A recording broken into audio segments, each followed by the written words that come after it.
Hi guys, welcome back. ಎಲ್ಲರೂ ಹೇಗಿದ್ದೀರಾ guys? ನಾವು ಲಾಂಗ್ ಬಂದಿದ್ದೀವಿ ಟೀ ಕುಡಿಯೋಣ ಅಂತ ಹೇಳ್ಬಿಟ್ಟು. ಬೆಳಗ್ಗೆ ಸಿಕ್ಕಾಪಟ್ಟೆ ನನಗೆ ತಲೆನೋವ್ತಾ ಇತ್ತು.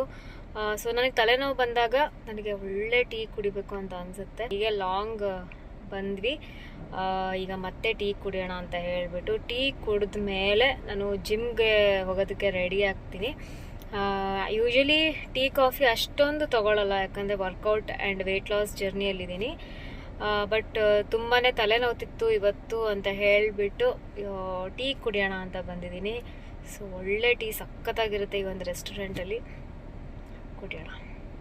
ಬೆಲ್ಲದ ಟೀ ಹೇಳಿದ್ದೀನಿ, ನನಗೆ ತುಂಬಾ ಇಷ್ಟ ಗೈಸ್. ಬೆಲ್ಲದ ಟೀ ಶುಗರ್ಗಿಂತಲೂ ಬೆಲ್ಲದ ಟೀ ನನಗೆ ತುಂಬಾ ಟೇಸ್ಟಿ ಅನಿಸುತ್ತೆ. ಆಮೇಲೆ ಗೈಸ್, ಈ ಒಂದು ರೆಸ್ಟೋರೆಂಟ್ ಸ್ಪೆಷಾಲಿಟಿ ಏನಪ್ಪ ಅಂದರೆ ಇಲ್ಲಿನ ವ್ಯೂ ಸಿಕ್ಕಾಪಟ್ಟೆ ಸಖತ್ತಾಗಿದೆ ನೋಡೋದಕ್ಕೆ. ಸೊ ಆ ಒಂದು ವ್ಯೂ ನೋಡ್ಕೊಂಡು ಟೀ ಇಲ್ಲ ಕಾಫಿ ಕುಡಿಯೋದೇನಿದೆ ತುಂಬ ಚೆನ್ನಾಗಿರುತ್ತೆ. ಮಳೆ ಬರಬೇಕಾದ್ರೆ ಅಂತೂ ಇನ್ನೂ ಚೆನ್ನಾಗಿರುತ್ತೆ ಇಲ್ಲಿನ ಒಂದು ವೆದರು. ತೋರಿಸ್ತೀನಿ. ರೆಸ್ಟೋರೆಂಟ್ ನೈವೇದ್ಯಂ ಅಂತ, ಆ್ಯಂಡ್ ಇಲ್ಲಿ ಆಪೋಸಿಟ್ ಒಳ್ಳೆ ವ್ಯೂ ನೋಡ್ತಾ ಇರ್ಬೋದು. ಒಳ್ಳೆ ವ್ಯೂ ಇದೆ ನೋಡಿ ಅಲ್ಲಿ. ಸೊ ಕ್ಯಾಮ್ರಾದಲ್ಲಿ ಅಷ್ಟು ಗೊತ್ತಾಗಲ್ಲ ಅನಿಸುತ್ತೆ, ಬಟ್ ಡೈರೆಕ್ಟ್ಲಿ ನೋಡಿದಾಗ ತುಂಬಾ ಚೆನ್ನಾಗಿ ಕಾಣುತ್ತೆ. ನಾನು ವೇಟಿಂಗು ಆ್ಯಕ್ಚುಲಿ ಕೆಳಗೆ ಇಳಿದು ಹೋಗಿ ಅಲ್ಲಿ ಕುಡಿಯೋಣ ಅಂತ ನಾನು ಅಂದ್ಕೊಂಡೆ, ಬಟ್ ತುಂಬ ಹೀಟ್ ಇದೆ, ಬಿಸಿಲಿದೆ, ಹೆವಿ ಹೀಟ್ ಹೊಡೆಯುತ್ತಲ್ಲಿ. ಸೊ ಅದಕ್ಕೆ ಕಾರಲ್ಲೇ ಕುತ್ಕೊಂಡಿದ್ದೀನಿ. ಇವಾಗ ಬೆಲ್ಲದ ಟೀ ಹೇಳಿದ್ದೀನಿ, ಟೀ ಬರುತ್ತೆ.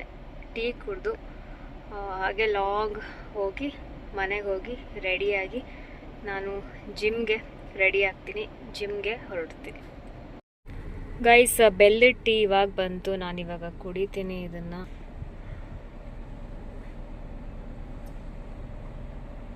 ಇನ್ನೊಂದೇನಪ್ಪ ಅಂದರೆ, ನಾನು ಹೇಳಿದ್ನಲ್ಲ ಆವಾಗಲೇ ಮಾರ್ನಿಂಗ್ ಸಿಕ್ಕಾಪಟ್ಟೆ ತಲೆನೋವ್ತಾ ಇತ್ತು ಅಂತ. ಸೊ ಸ್ವಲ್ಪ ಸುಧಾರಿಸ್ಕೊಂಡು ಬೇಗ ನಾನು ಐಬ್ರೋಸ್ ಮಾಡಿಕೊಂಡೆ. ಇತ್ತೀಚೆಗೆ ನಾನು ಏನು ಮಾಡ್ತಾ ಇದ್ದೀನಿ ಅಂದರೆ, ನಾನೇ ಐಬ್ರೋಸ್ ಮಾಡ್ಕೋತಾ ಇದ್ದೀನಿ.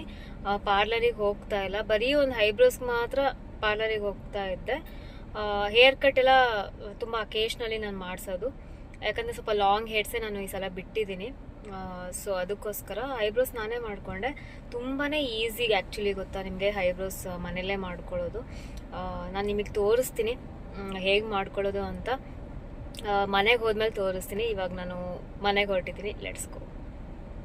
ಗೈಸ್, ನಾನು ಆವಾಗಲೇ ಹೇಳಿದ್ನಲ್ಲ ನಿಮಗೆ, ಮಾರ್ನಿಂಗ್ ನಾನು ಐಬ್ರೋಸ್ ಮಾಡ್ಕೊಂಡಿದ್ದೆ ಆಲ್ರೆಡಿ ಅಂತ, ಬಟ್ ಪ್ರಾಪರ್ಲಿ ನಾನು ಮಾಡಿರಲಿಲ್ಲ.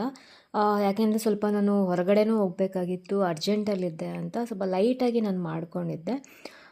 ಸೊ ಸೀಸರ್ಸಿಂದ ನಾನು ಸ್ವಲ್ಪ ಹೇರ್ಸ್ನ ಕಟ್ ಮಾಡ್ಕೋತಾ ಇದ್ದೀನಿ.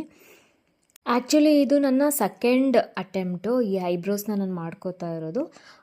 ಫಸ್ಟ್ ಟೈಮ್ ನಾನು ಈ ಸಿಸರ್ಸ್ನ ಯೂಸ್ ಮಾಡಿರಲಿಲ್ಲ. ಸೊ ಇದಕ್ಕೋಸ್ಕರ ನಾನು ಹೊಸ ಸಿಸರ್ಸ್ನ ತರಿಸಿದೆ, ಚೆನ್ನಾಗಿ ಸ್ವಲ್ಪ ಮಾಡ್ಕೊಳ್ಳೋಣ ಐಬ್ರೋಸ್ ಅಂತ ಹೇಳಿಬಿಟ್ಟು. ಸೊ ಎಕ್ಸ್ಟ್ರಾ ಹೇರ್ಸ್ ಏನಿದೆ ಅದನ್ನು ನಾನು ಕಟ್ ಮಾಡಿಕೊಂಡೆ. ಈಗ ನಾನು ಪ್ರಾಪರ್ಲಿ ಮಾಡಿರಲಿಲ್ಲ ನಾನು ಐಬ್ರೋಸ್ ಮಾರ್ನಿಂಗು. ಈಗ ಈ ಒಂದು ಬ್ಲೇಡ್ ನಾನು ಏನು ಯೂಸ್ ಮಾಡ್ತಾ ಇದ್ದೀನಲ್ಲ, ಇದು ಪರ್ಟಿಕ್ಯುಲರ್ ಐಬ್ರೋಸ್ಗೆ ಯೂಸ್ ಮಾಡುವಂಥ ಬ್ಲೇಡ್. ನಿಮಗೆ ಆನ್ಲೈನಲ್ಲಿ ಇದು ಸಿಕ್ಬಿಡುತ್ತೆ. ಪ್ರಾಪರಾಗಿ ನಾನು ನೀಟಾಗಿ ಸ್ಮೂತ್ ಹ್ಯಾಂಡ್ಸಿಂದ ಏನು ಹೇರ್ಸ್ ಇದೆ ಅದನ್ನು ನಾನು ರಿಮೂವ್ ಮಾಡ್ಕೋತಾ ಇದ್ದೀನಿ. ತುಂಬಾ ಯೂಸ್ಫುಲ್ ಗೈಸ್, ಇದು ಸಿಕ್ಕಾಪಟ್ಟೆ ಯೂಸ್ಫುಲ್ಲು. ಏನಾದರೂ ಅರ್ಜೆಂಟ್ ಯಾವುದಾದ್ರೂ ಫಂಕ್ಷನ್ಸ್ ಇದ್ದರೆ, ಎಮರ್ಜೆನ್ಸಿ ಪಾರ್ಲರಿಗೆ ಹೋಗೋದಕ್ಕೆ ಆಗಲ್ಲ ಅನ್ನೋರು ಇದು ಆರಾಮಾಗಿ ಮಾಡ್ಕೋಬೋದು. ಬಟ್ ಬಿ ಕೇರ್ಫುಲ್, ತುಂಬಾ ಕೇರ್ಫುಲ್ಲಾಗಿ ಇದನ್ನು ಮಾಡ್ಕೊಳ್ಳಿ. ಅಷ್ಟು ಶಾರ್ಪ್ ಇರೋಲ್ಲ ಇದು ಆ್ಯಕ್ಚುಲಿ, ಬಟ್ ಅಂದರೂ ತುಂಬಾ ಹುಷಾರಾಗೆ ಮಾಡ್ಕೊಳ್ಳಿ. ಕಟ್ಸ್ ಏನಾದರೂ ಬಿದ್ದರೆ ಕಷ್ಟ. ಸ್ವಲ್ಪ ರಫ್ ಹ್ಯಾಂಡ್ಸಿಂದ ಏನಾದರೂ ಮಾಡಿಕೊಂಡ್ರೆ ಗಾಯಗಳಾಗ್ಬಿಡುತ್ತೆ, ಹುಷಾರು. ಬಟ್ ಈ ರೀತಿ ಮಾಡ್ಕೋತಾ ಇದ್ದೀನಿ. ಆ್ಯಂಡ್ ಇದು ನನ್ನ ಸೆಕೆಂಡ್ ಅಟೆಂಪ್ಟು. ಒಂದು 4-5 ಸಲ ಇದರಿಂದ ಅಭ್ಯಾಸ ಆಗಿಬಿಡುತ್ತೆ. ನೀಟಾಗಿ ಇನ್ನೂ ಪ್ರಾಪರಾಗಿ ನೀವು ಕಲ್ತ್ಕೊಂಡು ಬಿಡ್ತೀರಾ ಆಟೋಮೆಟಿಕಲಿ. ಏನು ಎಕ್ಸ್ಟ್ರಾಸ್ ಇದೆ ಅದೆಲ್ಲ ತಕ್ಕೊಂಡೆ. ಸೊ ಕಂಪ್ಲೀಟ್ ಆಗಿದೆ ನನ್ನ ಐಬ್ರೋಸು. ನೀವು ಕೂಡ ಇದನ್ನು ಟ್ರೈ ಮಾಡಿ, ಬಟ್ ಹುಷಾರು, ನಾನು ಆವಾಗಲೇ ಹೇಳ್ದಾಗೇ ಹುಷಾರಾಗಿ ಮಾಡ್ಕೊಳ್ಳಿ. ಗೈಸ್, ಐಬ್ರೋಸ್ ಮಾಡ್ಕೊಂಡಿದ್ದಾಯಿತು. ಈಗ ನಾನು ಜಿಮ್ಮಿಗೆ ರೆಡಿಯಾಗಿ ಹೋಗ್ತಾ ಇದ್ದೀನಿ. ಕನ್ಸಿಸ್ಟೆನ್ಸಿ ಮೇಂಟೈನ್ ಮಾಡ್ತಾ ಇದ್ದೀನಿ, ಒಂದಿನೂ ಮಿಸ್ ಮಾಡಿಲ್ಲ ಜಿಮ್ ಆ್ಯಕ್ಚುಲಿ. ಆ್ಯಂಡ್ ಡಯಟ್ ಕೂಡ ಇದ್ದೀನಿ. ನಾನು ನೆಕ್ಸ್ಟ್ ವ್ಲಾಗ್ಸಲ್ಲೆಲ್ಲ ಹೇಳ್ತೀನಿ ನಾನು ಏನೆಲ್ಲ ಡಯಟ್ ಫಾಲೋ ಮಾಡಿದೆ, ವರ್ಕೌಟ್ಸ್ ಮಾಡಿದೆ ಅಂತ ಹೇಳಿಬಿಟ್ಟು. ಸೊ ಥ್ರೆಡ್ಮಿಲ್ಲು ಮತ್ತು ಕಾರ್ಡಿಯೋ ಮಾಡ್ತಾಯಿದ್ದೀನಿ. ಇವತ್ತು ಕಾರ್ಡಿಯೋ ಇದ್ದಿದ್ದು, ಸ್ಟ್ರೆಂತ್ ಟ್ರೈನಿಂಗ್ ಏನೂ ಇರಲಿಲ್ಲ ಇವತ್ತು. ಜಿಮ್ ಮುಗಿಸ್ಕೊಂಡು ನಾನು ಮನೆಗೆ ಹೊರಡ್ತೀನಿ. ಗೈಸ್, ಜಿಮ್ಮಿಂದ ಇವಾಗ ತಾನೇ ಬಂದೆ. ತುಂಬಾ ಸುಸ್ತಾಗಿದೆ. ನಾನಿವಾಗ ರೆಸ್ಟ್ ಮಾಡಬೇಕು. ಹಾಗೆ ಸ್ವಲ್ಪ ಟ್ರಿಕ್ಸ್ನ ನಾನು ನಿಮಗೆ ಕೊಡ್ತೀನಿ. ನಾನು ಏನಿವಾಗ ತೋರಿಸಿದ್ನಲ್ಲ ಆವಾಗಲೇ, ಐಬ್ರೋಸ್ ಮಾಡ್ಕೊಳ್ಳೋದು ಮನೆಯಲ್ಲೇ. ತುಂಬ ಸ್ಮೂತ್ ಹ್ಯಾಂಡಿಂದನೇ ಮಾಡ್ಕೊಳ್ಳಿ, ಯಾಕಂದರೆ ಗಾಯ ಆಗೋ ಚಾನ್ಸಸ್ ಇರುತ್ತೆ. ಗಾಯ ಮಾಡಿಕೊಂಡೆ ತುಂಬಾ ಸ್ಮೂತಾಗಿ ನೀವು ಐಬ್ರೋಸ್ನ ಮಾಡ್ಕೋಬೇಕು, ಇಲ್ಲಾಂದರೆ ಕಟ್ಸ್ ಬೀಳೋ ಅಂಥ ಚಾನ್ಸಸ್ ಇರುತ್ತೆ. 1-2 ಟೈಮ್ಸ್ ಸ್ವಲ್ಪ ಕಷ್ಟ ಆಗ್ಬೋದು. ಒಂದು 5 ಟೈಮ್ಸ್ ಆದಮೇಲೆ ಈಸಿ ಆಗಿಬಿಡುತ್ತೆ, ಯೂಸ್ ಟು ಆಗಿಬಿಡುತ್ತೆ. ಆರಾಮಾಗಿ ಮನೇಲೇ ಐಬ್ರೋಸ್ನ ಮಾಡ್ಕೋಬೋದು.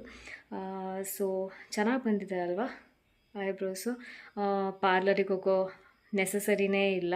ಥ್ರೆಡ್ಡಿಂಗ್ ಕೂಡ ಅಷ್ಟೇ, ಸ್ವಲ್ಪ ರಿಸ್ಕ್ ಆಗುತ್ತೆ. ಇದಾದರೆ ಈಸಿಯಾಗಿ ಒಂದು 5 ಮಿನಿಟ್ಸ್ವರೆಗೂ ಮಾಡ್ಕೊಂಬಿಡ್ಬೋದು ಐಬ್ರೋಸ್ನ. ಸೊ ಇದನ್ನು ಟ್ರೈ ಮಾಡಿ. ಆ್ಯಂಡ್ ತುಂಬಾ ಹುಷಾರಾಗಿ ಮಾಡ್ಕೊಳ್ಳಿ.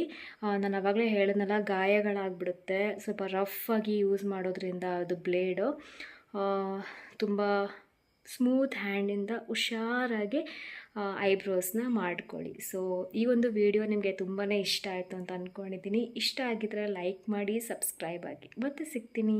ಬಾಯ್.